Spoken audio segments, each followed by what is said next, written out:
Morning, everybody. I'm hoping that you can all hear me, or I should say good afternoon, as it is after midday. Um, I'm hoping that everybody can hear me all right, and maybe somebody could just put up a quick something in the Q&A and just say that you can hear me okay. That would be very helpful for me. So I would like to welcome everybody along this morning or this afternoon. Yeah, okay, I can see you can hear me. Great, super. I'd like to welcome everybody along this afternoon to the first of our Get Rare Aware webinars this year. Get Rare Aware, it's a campaign that we do in partnership with Roche. And really the I guess the aim of the campaign, the overarching aim of the campaign is to raise awareness for rare diseases and raise awareness amongst the political classes, I guess, amongst our TDs, our senators, our MEPs, of people living with rare diseases in Ireland. We know that historically awareness around rare diseases is very low. The perception is that, I guess, as the name says, that there's only a handful of people that they are rare. But the reality is that that is not the situation, that there is estimated to be about 300,000 people in Ireland living with rare diseases. And we need to, I guess, change that perception from rare as rare to individually rare and collectively common. This webinar is being recorded. There is a Q&A function. So if you have any questions or comments that you would like to make, please do use the Q&A function, and I'm hoping that we will have an interactive session. So, as I've mentioned, the purpose of the campaign is around raising political awareness. This is the second year of our campaign. Last year, our first year of the Get Rare Aware campaign, we generated over 6,000 emails from the rare disease community in Ireland to senators and TDs and MEPs across Ireland. So I would have to say that certainly that felt like a success to me. Those emails generated about 50 parliamentary questions, so we really got on the radar with both, I guess, the politicians and with the government. They recognised that this was a community that wasn't going to go away, and that we really are getting active and stronger, our voices increasing. The PQs, last year's theme was around genetics and access to genetic services, and PQs were around the availability or shortening the waiting time to get access to genetic services. The topic has been maintained as a topic of conversation at the Dáil. I think the last question was maybe about 2 weeks ago from Dennis Naughton in Leaders Questions around genetic services and accessing services and the genetics lab. So clearly some success, at least. It's the tip of the iceberg. There are so many challenges for people living with rare diseases, but as we raise awareness, we are confident that things will begin to move. I would hope that this year we might even top the 6,000 plus emails for everybody on at the moment. We would ask everybody to take action, and that is pretty simple. We just go to the getrareaware.ie website. You see it down the bottom left-hand corner of your screens there, and click on that, and it simply asks you what part of the country are you living in, and to insert your name and an email address, and then an email will automatically be sent to representatives, your local representatives and representatives of the health region that you live in, the health region being the new, I guess, division of the country under Sláinte Care. And it's a simple thing to do. It'll take you max half a minute, and we really would encourage everybody to please do that. Please do take action, contact your local elected representatives and let them know that you want them to take action. So moving on to this year's, I guess, theme. This year we're on newborn screening, and we had a lot of debate as to whether this was the right one or the wrong one, and part of me thinks maybe we should have chosen something difficult, because newborn screening is actually quite it's quite niche, let's put it that way. And the reason that it is niche is because we don't screen for enough things. So while newborn screening is available to every child that is born or every baby that is born in the country, and the uptake is really good, our uptake is 98, 99+%. So most newborns in this country will be provided with a heel prick test. Most parents will sign on to it. The number of conditions that are covered is low. It's way too low.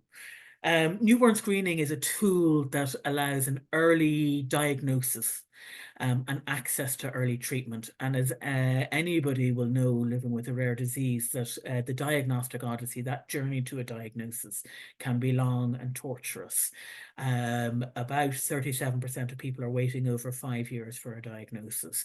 And it's just, it's unacceptable in this day and age that we would subject people to that type of journey when there are tools available that could shorten that journey. And one of those tools is definitely the newborn screening.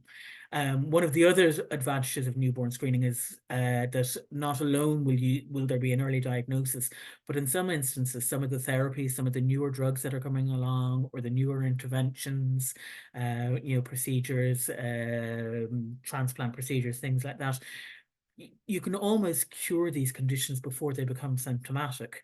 And that's a game changer for people living with rare diseases, to think that what might have been will no longer be, that symptoms that might appear in the first couple of weeks or the first months won't manifest themselves at all.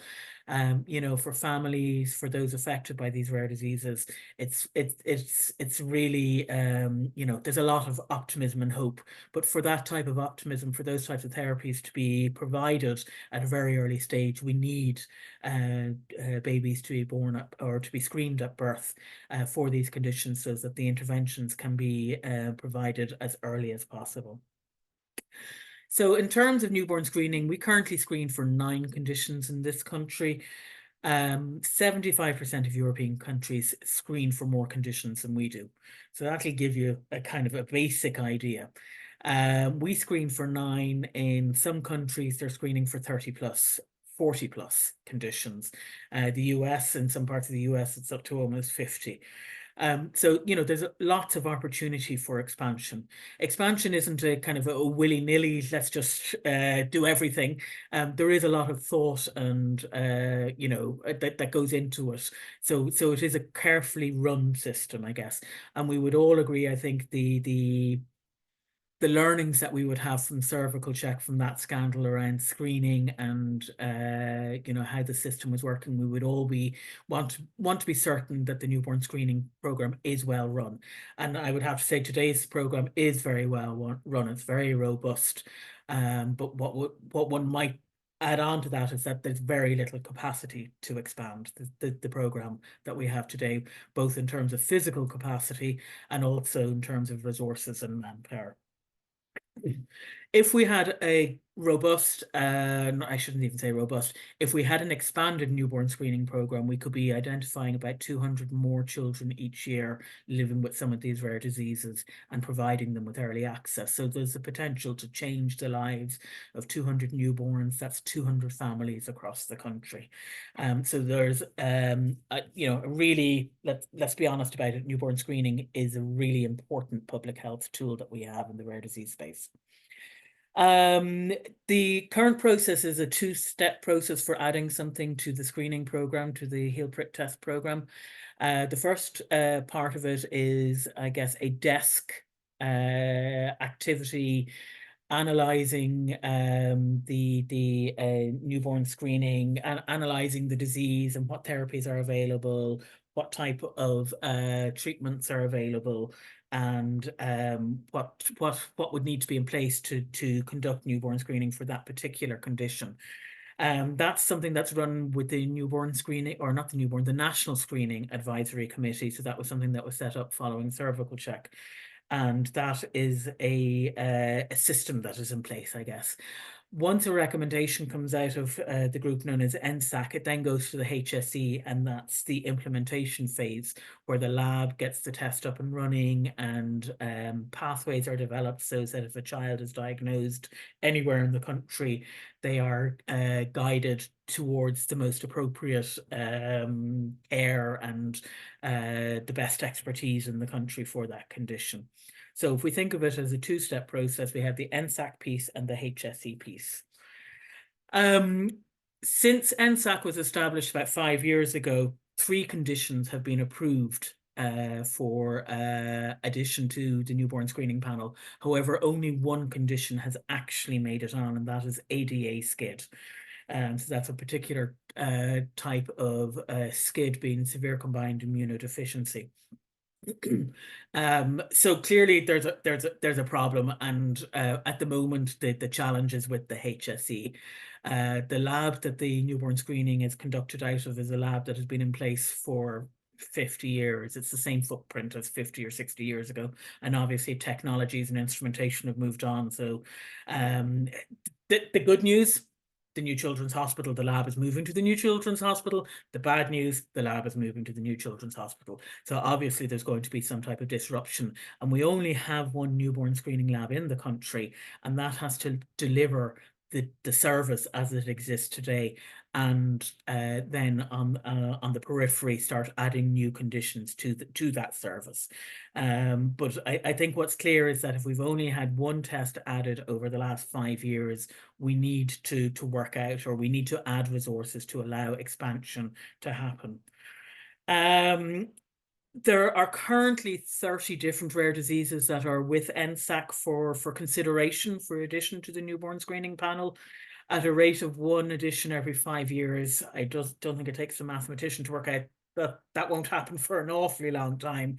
And so what we really want to do is we want to be transitioning the system over the next year and a half into a system with capacity to add 3, 4, 5, 6 conditions per year, that we can start ticking through those 30 conditions that are on the list today, and keep adding and add as more technologies are coming on, as more research is done, new drugs are made available, new discoveries are made around different rare diseases. Because really the aim of this game is to make sure that we diagnose people as early as possible. And we know that 75% of rare diseases manifest themselves in childhood. So if we can find children before they become symptomatic and provide therapies and interventions as early as possible, then clearly that will be of benefit to those individuals, to their families, and really to everybody. So I have with me a mum, Crystal McLoughlin, who is going to speak to us a little bit about her journey.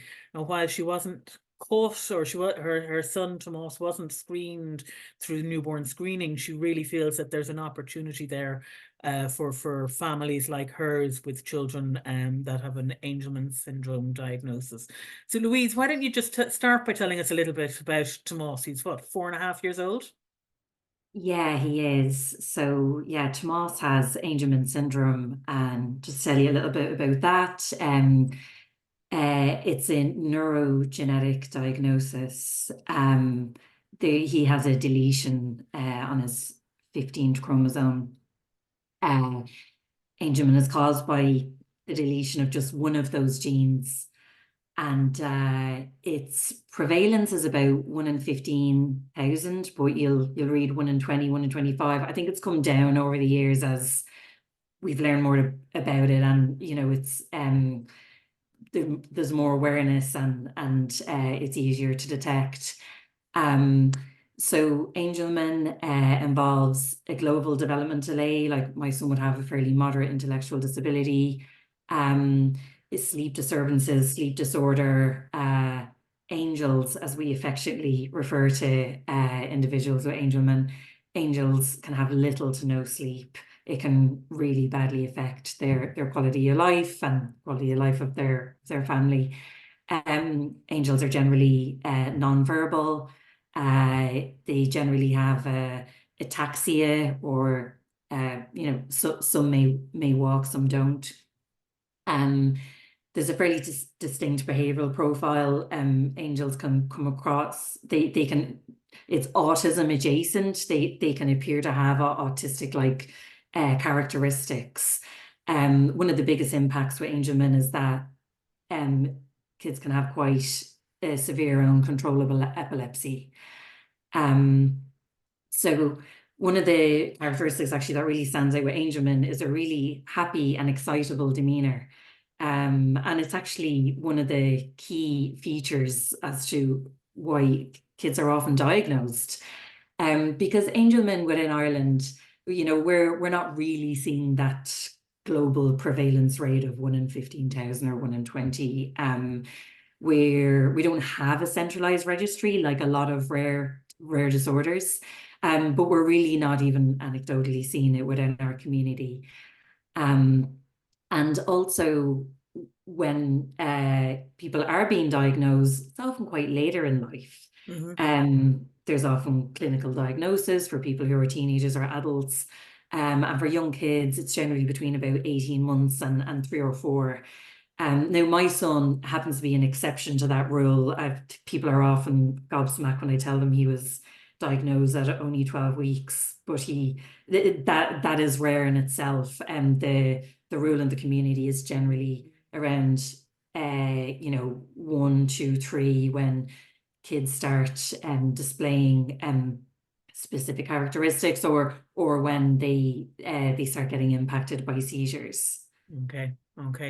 And you were saying to me earlier on, you happened to encounter an inquisitive neonatologist that was kind of like, there's something here, and you were just the luck of the draw. There was nothing else. It really was. Yeah. My son didn't have symptoms that are any more severe and just like a failure to thrive and feeding difficulties, but she saw something and she wouldn't let it go. So, like so many of us in the rare community, we spend years fighting and, pounding the pavement, like trying to get our kids diagnosed. Whereas, in my case, she didn't suspect a particular like a neurological disorder.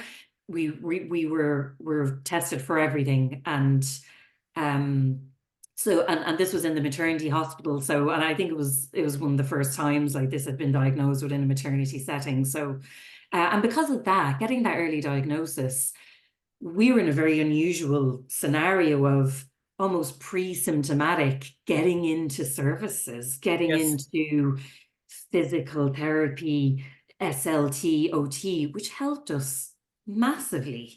So Tomas has really significant feeding difficulties, aspirating, difficulty in gaining weight. But we were straight in with a dietitian and SLT within our community to tackle that head on, and not when we were much further down the road and at your wit's end, like so many would be. Years, our tube bed would have had like really lengthy hospitalizations. Yeah. And I think the only way we actually avoided that was that early diagnosis. Amazing, really. And so, as you say, the early diagnosis, so if there was screening, maybe many more children would avoid those hospital encounters and things like that.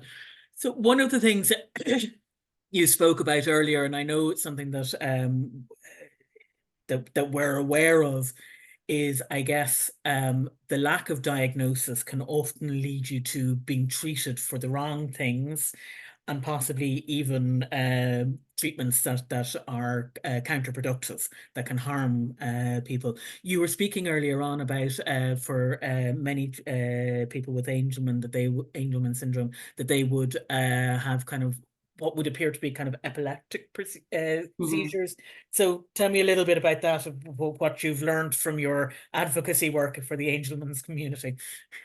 Yeah, so the current statistic is that about 80% of individuals with Angelman will have epilepsy at some stage within their life, often in infancy, then again, around puberty. And this can often be really severe seizures that are very, very difficult to control. And there are certain treatments that would work better for an individual with Angelman compared to an individual coming in with epilepsy, not having any other diagnosis. And there's a lot of studies have been done mainly in the States because population's bigger there. There's Angelman clinics. There's specialists within Angelman that can see that some within seizure management, some treatments work better for AS than others. Some have worse side effects than others. And so, presenting with seizures, having had an AS diagnosis, you have much better outcomes, especially at such a young age when, seizures can be so counterproductive to development. And that is one of the really key reasons why, like, the impact of the quality of life for kids with Angelman, the earlier the diagnosis, the better. Whereas what we're seeing in the community is often a child will have a global development delay. They might be on the path to getting an autism diagnosis. They may even have a cerebral palsy diagnosis to kind of explain their jerky movements. And it's only then when seizures come into play that a neurologist might say, actually, they might do a genetic panel based on epilepsy, or they may recognize certain characteristics of Angelman. So it's often that the epilepsy occurs and the Angelman diagnosis happens afterwards. And therefore, you may be initially led down the wrong path with regards to seizure management. Yeah. I know from our work last year, also that, that genetic profile that you speak so nicely of there, that can take years to get access to as well. So it's all just delay after delay after delay, and potentially As we know, it can take stuff in the years. intervening period. Yeah, Yeah, absolutely. And that's torture. Like, when people say it took X amount of years for my child to be diagnosed, there's a lot of there's a big story behind that. There's years of frustration and, begging and pleading, just to get answers. Yeah. So it's and it is the common story within our community that it generally does take a couple of years. That's the typical story. Yeah, the standard, unfortunately. I would remind listeners, people that are on, that if you have any questions or comments, please do type them into the Q&A. We'd love to hear from people, and love to answer any questions that anybody might have. So Crystal, you mentioned again earlier on when we were chatting that some other countries have done some research around newborn screening for Angelman's, and what's been discovered, or why does that give you hope or thought that this is something that we should be doing in Ireland? Yeah, it does. And I was at a conference last year in the States, and one particular professor, May Baker, within Wisconsin, she looked at adding Angelman to a newborn screening program. And the very interesting outcome of that on a pilot study of that was that the prevalence looked to be a lot higher than we were initially led to believe, certainly within that population, which, because Angelman is a spectrum, like so many rare disorders, it is a spectrum. That doesn't surprise us at all, because on the milder end of the spectrum, you get less seizure, less sleep disturbance. You do get that more kind of autism mimicking behavior. So that make indeed sense to us. And it was also really interesting to look at that study and others. I know that there's one as well in Australia that are looking at existing panels and the efficiencies that can be made. Like you mentioned SCID earlier, Vicky, and also SMA1. So the testing procedures that are being done for those that are being added to, or have already been added to panels, looking to see, well, what efficiencies can we make there to add Angelman and other disorders within to that panel. So that's really exciting that we don't want to reinvent the wheel here. We want this to be cost effective. We want it to be these items to be added in. to existing panels without massively increasing the cost, because then they'll just never get approved otherwise, right? Yes, yeah. Although I think as our as we were talking earlier on, we need to adopt a healthcare system that innovates, that does, or we need to push for a healthcare system that innovates, that does take on these things. While they may seem, the sticker price may look big, actually the effects that it has are just are the positive effects that it has, and not just on the healthcare budget but on budgets across. A question has come in, Crystal, which is very definitely directed at you. Catherine has, thank you very much for sharing your information. Can I ask, what are the steps going forward for school and education? Do you get home help support? So I know I know this is a topic close to your heart with Tomas. Yeah, it is, because we are at 4.5. You can imagine we're going through that school application phase, and it's been just heartbreaking. It's been really difficult to get a place for him. So I think we've had about 15 applications and 15 rejections. So very, very difficult, to the point where you're throwing your net wide and you're applying for school places that are so out of reach, commuting wise, that are, you believe, probably aren't even a suitable environment. So ideally, Tomas would be in a special school, but it's so oversubscribed that it will probably be 2 or 3 years before he would get a placement there. So it is really tough. Like so many other families out there, we're finding it really tough to get a place. And right now we're in limbo. We've no school place, and we're so, we, and the fallback is home tuition, but sure, we all know there's not enough home tutors out there. So Tomas probably won't have a school place in September. Yeah, which will massively impact our family, and will probably lead to me then leaving work, and you then have that you had that domino effect where it's impacting our wider support system. Yeah. So we get support from Jack and Jill. They're incredible. Yeah. We are Jack and Jill nurse that comes once a week, and don't know what we'd do without her. Yeah. And yeah, so it's and again, get it. I mentioned earlier on around support from therapies. We got in quite early because we had that early diagnosis. Now I say early, probably still at away 6 months, but it was 6 months whereby he wasn't being significantly impacted, whereas most families, they're being massively impacted by the time they're even applying for therapies and trying to get in the door of their local CDNT. So we very thankfully have therapists that we're linked into, and local services, and I'm incredibly grateful for that, because I know there's so many families who are still waiting. So yeah, and it's not amazing. We certainly don't get enough therapy. Certainly when you start comparing, being in a rare community, you are linked in with a lot of other countries, and so you do compare. But look, we have something, and we also have to then fund that therapy privately as well, like a lot of other families. So there's then that additional financial impact there. Yes, yeah, absolutely. And one of the things you were saying earlier on also around the I guess the speech and language piece was well, I'm presuming maybe it was OT, I'm not sure wherever you were talking about, but it was, they were trying to teach them how to communicate using love, and you went back into them kind of saying, doesn't work for children with this diagnosis. They don't have the motor skills. So the fact that you were Yeah. able to even say that, it's kind of like It is, and again, that's getting in touch with people who've been living and breathing Angelman for years, who are looking at much bigger populations and see the therapies that work versus the therapies that.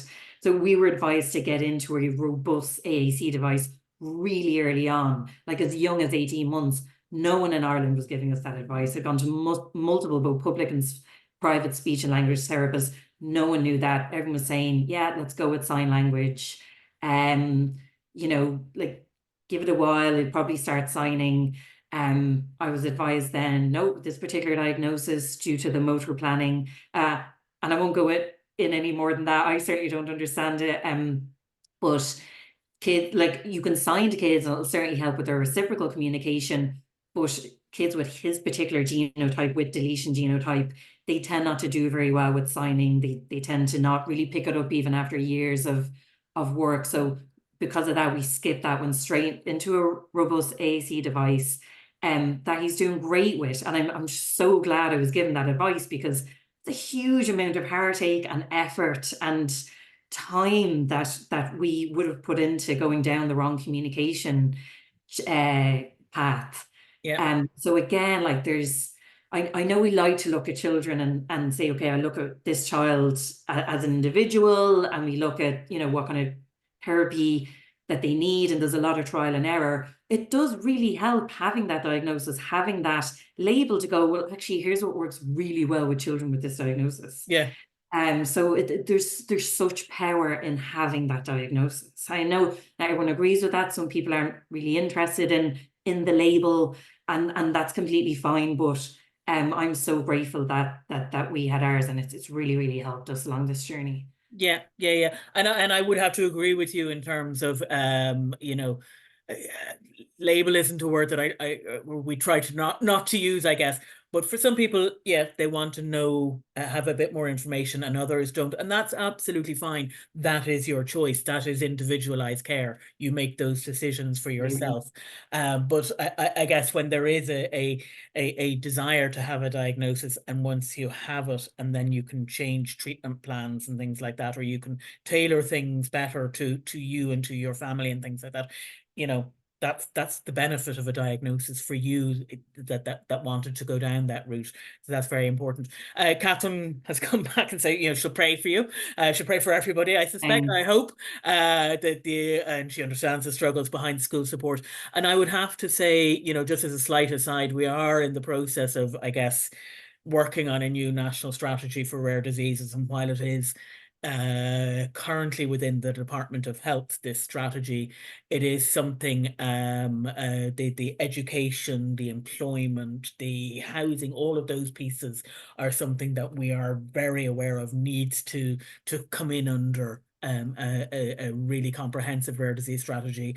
And so while I don't think that we will be coming up with solutions in the next couple of months, I do think it is something that will be a target over the next few years, that we work out what is it, how do we do it, what needs to happen, because I think, as Crystal has voiced there, and you see it a lot in the media and stuff, particularly at this time of year as school places are being offered, that there are communities and groups of people, groups of children being left out, and it's just not acceptable. Let's be honest about it. We're an advanced, rich country, and to think that we can't provide the right type of support and care, and again, it comes up a lot on the steering group of equitable access, that everybody, it shouldn't matter what your diagnosis is, it just, if you need it, you should be getting it, and it shouldn't be a question of you tick one box and not another box. But that's not always the way in this country. I'm wondering if there are any other questions or things out there. If anybody wants to put in anything. Crystal, if newborn screening was available today, what how would that, I mean, I guess, other than you'd probably have lots more members, because now people would actually get a diagnosis. Yeah. Would it excite, and like, how does it excite you, that idea that, gosh, wouldn't it be great if we could diagnose all of these people? And there must be research into new therapies and stuff going on, that if we had, really do. Like you said, we can see our community is so much smaller than it should be. They're out there. We know that there's a lot of undiagnosed Angelman individuals in Ireland. So yeah, there's some really exciting therapies there in the pipeline. There's 5 that are currently in phase 1 and 2 clinical trials. And, we can see in a few years down the line, there are going to be therapies, fingers crossed, that hopefully Ireland will have access to. And so not having a diagnosis, those individuals will miss out on those therapies. So yeah, that's huge. And it mightn't seem so much urgent now, because we're very much looking forward at those therapies they're not available in Ireland as it stands today, but there's so much work going on. It's very, very promising. Yeah. I've no doubt that there's going to be therapies available in the next 3 to 5 years. So the newborn screening massively leads into that, because you're then getting access and making those vast improvement to the Yeah. quality of those individuals' lives. So without the newborn screening, you're going to have therapies available and people having no idea that, there's a That they should be possibility. eligible, or Yeah. they I guess they haven't had the right treatment in the intervening period and have deteriorated beyond help. And I guess the other thing that you did speak about as well, or you mentioned earlier on, was that you went to the Clinical Trials Network through rain and snow and all the rest of it to their meeting around Rare Disease Day. And so clearly you want to try and get these therapies into Ireland as clinical trials Absolutely. as well. And we need to have eligible patients, and to be able to be enrolled in these types of things as well. So it is, it's, I guess it's the full package, it's the full experience.